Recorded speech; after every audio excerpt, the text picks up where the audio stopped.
Please introduce yourself and tell us a little bit more about you. Where do I begin?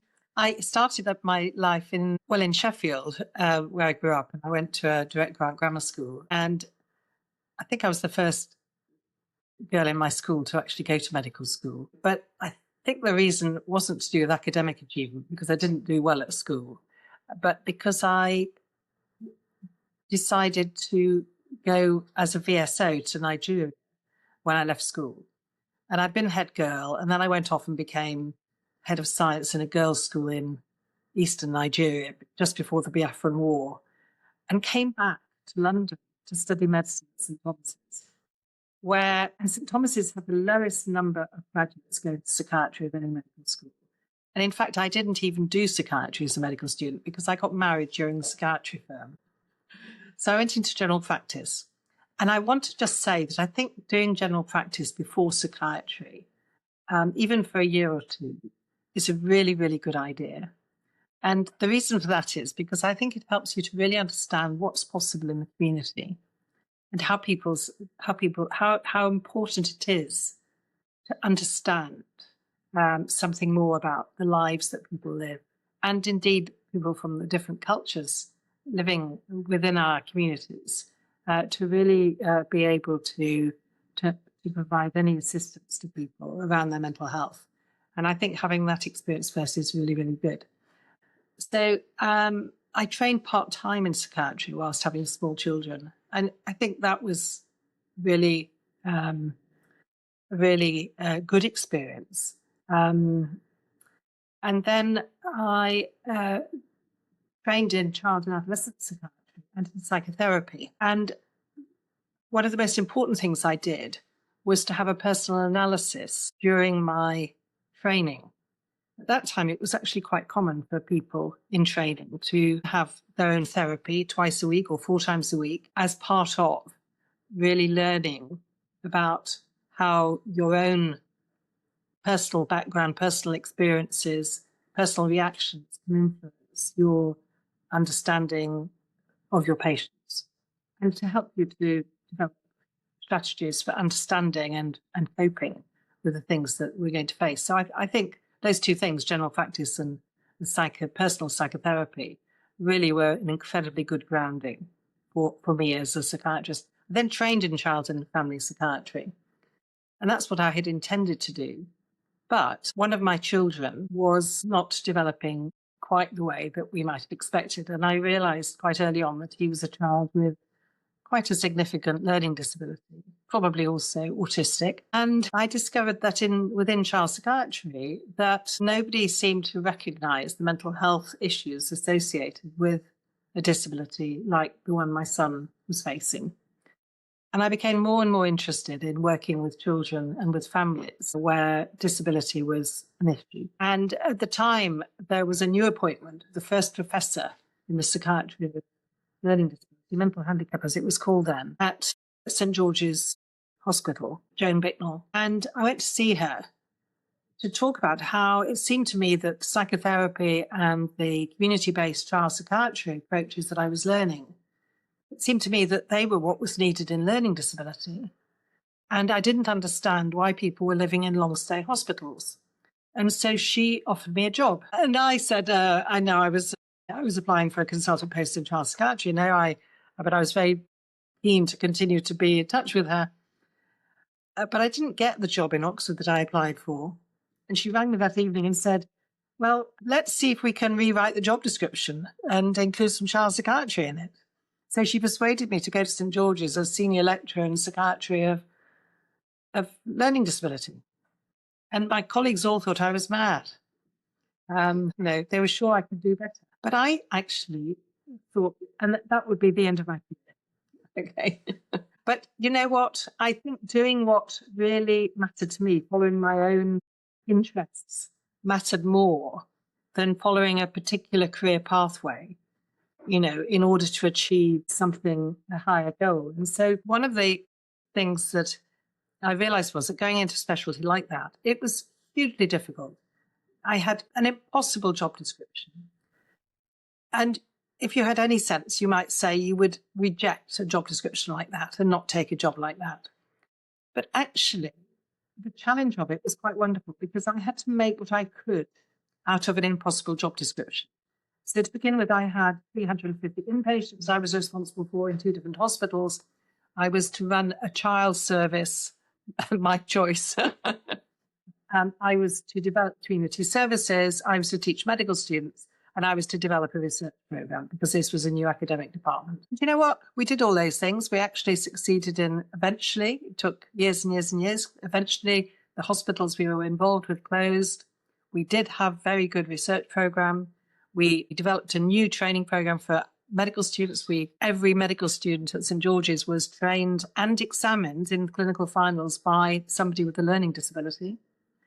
We employed people with learning disabilities on the staff. We had a most wonderful time. And eventually I became academic chair of a very large department, the largest undergraduate medical school department of psychiatry after the Maudsley. I became academic head of that department. I was elected president of the college, not something I remember somebody saying to me, "What do you know about psychiatry? You only work with people with learning disabilities." So there was a lot of prejudice, a lot of stigma associated with learning disability. But you know what? I loved it. And that was the point. These were people who I really, really wanted to work with. So the challenges along the way, to be honest, were largely other people's assumptions and other people's ideas about what my career should look like. And I think a lot of people would see being a woman a barrier. Yes, in a way it was. People would say to me, "You aren't, when I became academic chair, it was, "We're not sure you're tough enough, to be able to do this job." But I think in a way there was an advantage being a woman because nobody had expectations of me, and it meant that I could follow what I was interested in rather than taking the advice of somebody saying, "Well, this is the job you should do next. If you do that, then you'll be able to do that. If you'll do that." Whereas actually doing what you're good at and what interests you, what gets you out of bed in the morning, is far more likely to lead you to have an interesting career. So yes, I became president of the college. That was fascinating. I pursued my international interests. The college is an international college, but I also began the college volunteer program. I also was able to kind of help the college set up the policy unit because I'd had some experience working as a policy advisor, a senior policy advisor in the Department of Health. And I understood how to influence policy. And it wasn't by telling people what the policy was, it was about engaging with other people's kind of policy direction and trying to influence it. So that was really important. I've had other leadership positions, but many of them have come out of my personal experience. And so my daughter was seriously injured just before I took up my position as president. And partly because I was about to become president, partly because of the role of the media and of unscrupulous journalists who were trying to get a story. Everybody knew about my daughter's injury. And indeed, we were victims of phone hacking and email hacking. And this made life for the college quite difficult because there was a big communication challenge at the time around the revisions to the Mental Health Act in 2007. But that, along with my kind of other experience, led to me being offered a place as a crossbench peer in the House of Lords. And quite a lot of it was to do with the sort of public position that I had to take as president, but also following my daughter's injury and my role in then giving evidence to the Leveson inquiry about the hacking that was going on. And so there was something about my training in psychiatry, which was about really learning to listen to people, but being able to listen to people who were in many ways very different to myself, but trying to really understand the issues and then advocate for them. And I see my role in the House of Lords very much as a kind of advocacy role, which has kind of grown out of a lot of my psychotherapeutic work. We used to call this psychotherapy we did with people with learning disabilities advocacy psychotherapy, because often the struggles they were having weren't primarily to do with interpersonal issues for them, but to do with injustices and inequalities in society. whereas speaking up for them rather than expecting them to change, trying to help the environment and the support around them to change. A broader understanding of, why this person is struggling at this time. What is the experience of this person? What is the experience of this person's carers and supporters? How do we interpret and understand all of that? And I think one of the other issues that I was able to understand partly from my own family experience was the importance of understanding the role of trauma. And again, it's something which psychiatry has been quite slow in many ways to really fully understand, even though a lot of modern psychiatry began in the aftermath of the First World War and the trauma experienced by it's led me to have other opportunities, such as being president of the Royal Medical Benevolent Fund, helping doctors who might be struggling with some aspect of their life, perhaps through illness or bereavement. But also being able to take my knowledge as a psychiatrist into a completely different sphere, if you like, although to me it felt very similar, when I was invited by Pope Francis to be a member of the Pontifical for the Protection of Minors. So as a psychiatrist, taking my child psychiatry, my learning disability psychiatry, my policy experience to the Vatican and trying to help them think about safeguarding for a worldwide organisation and how to help people to understand both the experiences of the perpetrators, the role of adverse childhood experiences for them, but the role of trauma in the lives of victims, and to begin to develop a culture of safeguarding internationally, which has been fascinating. So there you go. There's a few. Thank you. That's so incredibly interesting and impressive.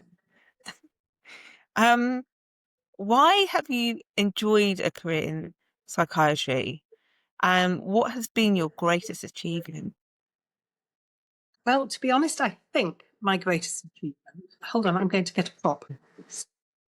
This is my greatest achievement. A series of 80 picture books that I've created, which began as an academic tool, as a product of research, to communicate research findings to people who couldn't read. So there are no words at all, just pictures, to show the power of narrative, the power of story. We talk about a picture tells 1,000 words. It does. So they can be used therapeutically, but they can also be used in education. It started off as a research tool and as a clinical tool, but when I retired from clinical practice, I set up a community charity, and we now have 200 book clubs around the country where people read picture books to learn about the ordinary, everyday challenges of life, ranging from bereavement through to abuse, through to depression, through to enjoying a day at the seaside, through to coping with a pandemic, whatever. And the topics are never ending. Creating these with people with learning disabilities who will read the stories, trying to help people to understand issues which are complicated to understand in words. All of the books have an emotional, have a relational component. All of them have a challenge in them, and all of them end with a resolution. But they allow each person to tell their own story. And as a way of engaging with somebody who doesn't understand, it's just a fantastic tool. So actually, that's what I feel proudest of. Having created a way of communicating, I call it a new genre, a genre of word-free, both fiction and non-fiction, mainly non-fiction stories for people who typically are considered not to understand. And I think that, I feel incredibly proud of having done that.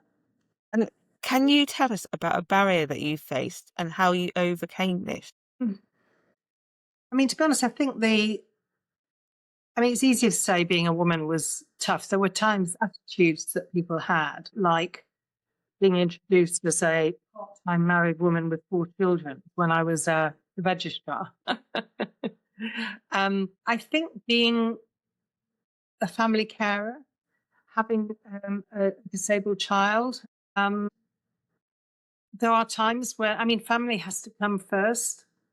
And there are times when trying to balance and understand needs of the disabled child and manage that. I can, those decisions about how to sort of create balance in your life. But I think what I decided was that I could stay at home and be a full-time mother, but actually that wasn't me. That I needed to find a way to balance, and we as a family needed to find ways to balance our own needs. Or, we have to take care of ourselves as well in the midst of all of this. And so constantly trying to create that balance in life, is a challenge which is really worth paying attention to. And sometimes you have to make decisions. So my husband and I quite often, for example, we would take it in turns to work part-time. And he was in education, he would get school holidays. Well, that was brilliant.